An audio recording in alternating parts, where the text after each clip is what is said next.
Ngayong araw mga mare, samahan nyo kami dahil mangungupahan na tayo. Dahil kahit papano mga mare, may natira sa sahod natin kay Meta. Kaya naman mga mare, naghanap kami ni tatay na malapit lang dito sa bukid na pwede nating upahan pansamantala. Kaya pala mga mare, mangungupahan tayo dahil nga may sakit si mama, kailangan niya makapagpahinga ng matagalan. Kasi mga mare, kapag sa bukid tayo, mapapagod si mama ng gusto dahil napakalayo. Pero mga mare, dito lang din naman to sa barangay namin, kaya dito rin kami nagdesisyon mga upahan kasi nga malapit lang din sa bukid. Kasi gustong gusto pa rin talaga namin sa bukid, kaya nga lang may sakit si mama, kaya napagdesisyon na namin mapunta muna dito. Lalo na ngayon mga mare, tag-ulan, mahihirapan talaga kapag asa bukid tayo.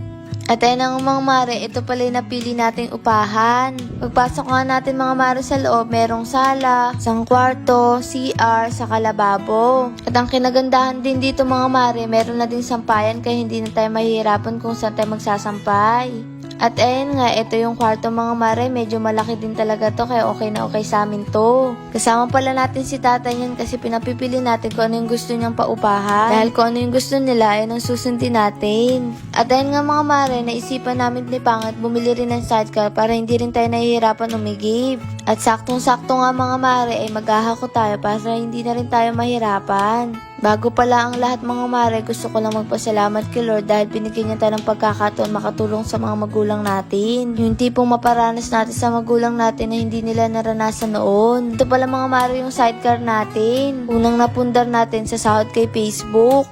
Binili rin namin to mga mare para naman si mama kahit papano ay hindi na nahirapan maglakad. Isipan din namin ni Pangit kapag magtatanim na ulit siya ng gulay, pwede kami makapagbenta gamit to. Kaya talagang sidecar na to ay malaking tulong sa atin. Kaya maraming salamat kay Lord at syempre sa inyo mga mare. Hindi namin to mararanasan kung hindi dahil sa suporta nyo mga mare, kaya lubos kami nagpapasalamat sa inyo. Salamat sa pagtitiwala at pagmamahal nyo sa amin. Dahil sa inyo, nakakatulong na kami sa mga magulang namin at naipaparanas namin yung mga imposible noon. Ano man ang marating natin mga mare, ay lubos po kami nagpapasalamat sa inyo at tatanawin po namin yung malaking utang na loob sa inyo. At tiyak talaga mga mare, matutuwa din si mama nito kasi may sidecar na tayo dati pa man mga mare, pangarap na to ni mama. Yung pang negosyo sana. Pero kahit papano mga mare, nakakapundar na tayo kaya maraming salamat po talaga. At tingnan nyo naman mga mare, ang ganda ng bago natin sasakyan at eto nga nagbayad na si Pangit. Buti na nga lang mga mare, saktong ibinibenta to kaya naman nabili na rin natin. Etong sidecar na to mga mare, ang makakasama natin sa paglalakbay ng buhay natin. Malayo-layo para mga mare yung paglalakbay natin, kaya mga mare, samahan nyo kami. At ayun na nga, naghahakot na si Pangit ng mga gamit natin. Panibagong kabanata na to mga mare ng buhay natin. Kaya alam ko, simula pa lang to at marami pa tayong pwedeng maranasan. Pangit man o maganda mga mare maranasan natin, kakayanin natin lahat yun dahil sama-sama tayo. At ayun na nga mga mare, nag-drive na si Pangit ng sidecar natin. Nakakatuwa lang talaga mga mare kasi may naipupunta na tayo kahit papano. Simula pa lang ang lahat ng to, kumbaga sa libro, unang pahina pa lang tayo. Kaya naman, bawat kabanata ng buhay natin ay magiging handa tayo sa lahat ng sorpresa ng buhay. Tipong kahit mahirap, lalaban tayo sa hamon ng buhay. At eto nga mga mare, napakaganda ng tanawin, ang ganda sa mata. Kaya talaga kahit mahirap sa bukid, gustong gusto namin sa bukid manirahan. At pagdating nga natin dito sa upahan, nagbayad na rin tayo. Para makalipat na agad tayo at makapagpahinga na rin si mama. Sa totoo ng mga mare, habang pumapasok kami dito, halo-halo emosyon na nararamdaman namin. Takot kasi napakahirap mangupahan. Isaya dahil kahit papano maalis na natin sila mama sa bukid. Di na siya mag-iisip na kapag maulan, maputik na naman, tas ang layo pa ng lalakbay natin pagbibili.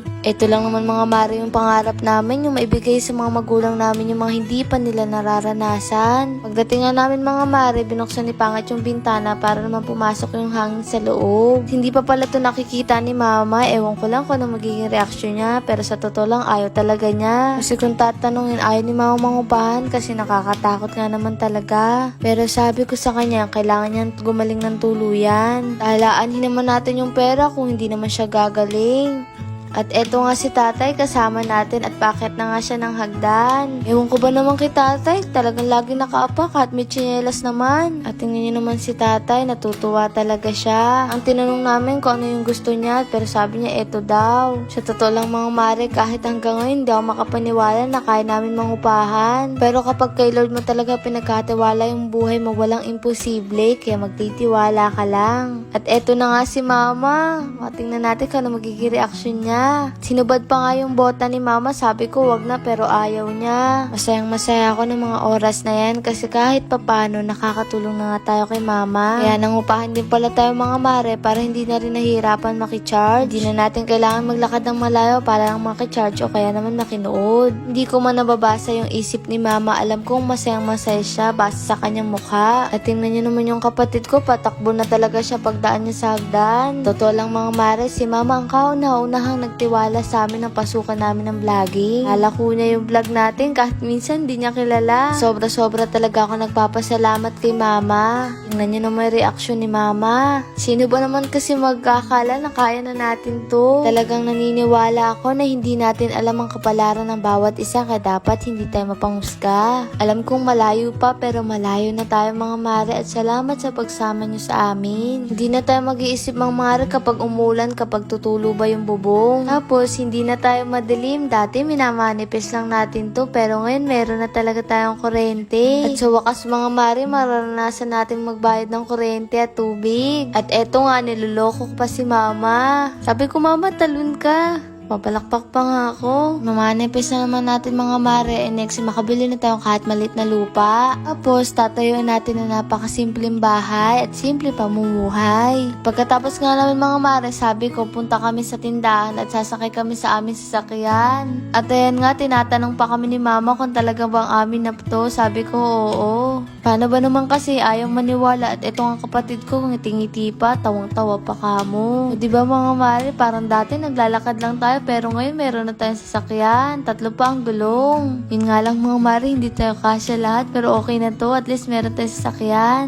At ayan na nga, sinubukan na namin sakyan. At mamamasyal tayo. At ayan na nga mga mare, tingnan yung mga reaksyon nilang ngiting-ngiti. Masayang masaya kami, napaparanas namin to sa magulang namin dahil deserve nila. Dami ba namin nilang sakripisyo, kulang na kulang pa yung nagagawa natin. Kaya naman, mas lalo pa tayo magsisipag para mas paparanas pa natin yung mga dapat iparanas sa mga magulang natin na hindi nila naranasan noon. Ang sarap pala mga mare sumakay kapag alam mong sayo. Hindi mo kailangan magbayad ng upa kasi nga sayo. At napakaganda talaga ng ngiti ni mama at yung mga apo ko tuwang-tuwa pa nga.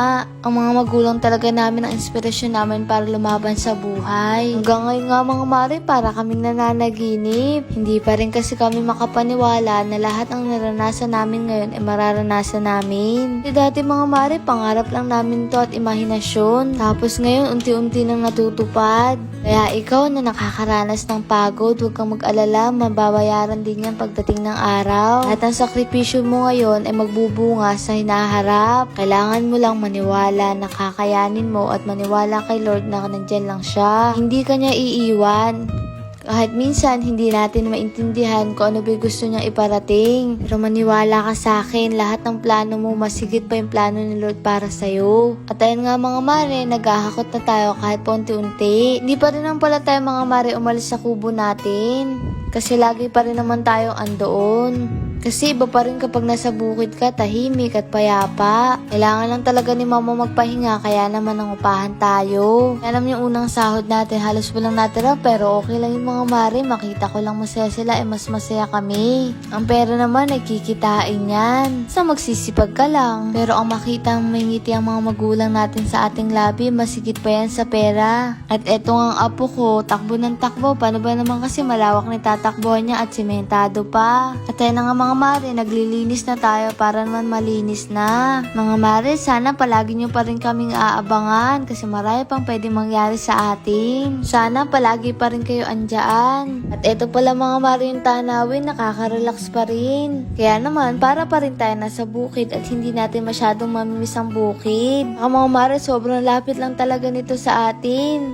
Kaya anytime na gusto nating umuwi, makakauwi tayo. At eto nga si mama nakaupo pa at kumakain pa nga. At itong pamangkin ko tuwang-tuwa nga ang aga-aga. Nakakatuwa lang at makakatulog na si mama ng maayos. Ang gusto lang naman talaga namin ay tuluyan na siyang gumaling at lumakas. Para mga mare, lagi natin nakikita yung ngiti ni mama. At eto ang kapatid ko, naglilinis na ng sahig. At eto naman maglola ay tamang kain lang ng biskwit. Kaya mga mare, abangan nyo next vlog natin bukas ulit.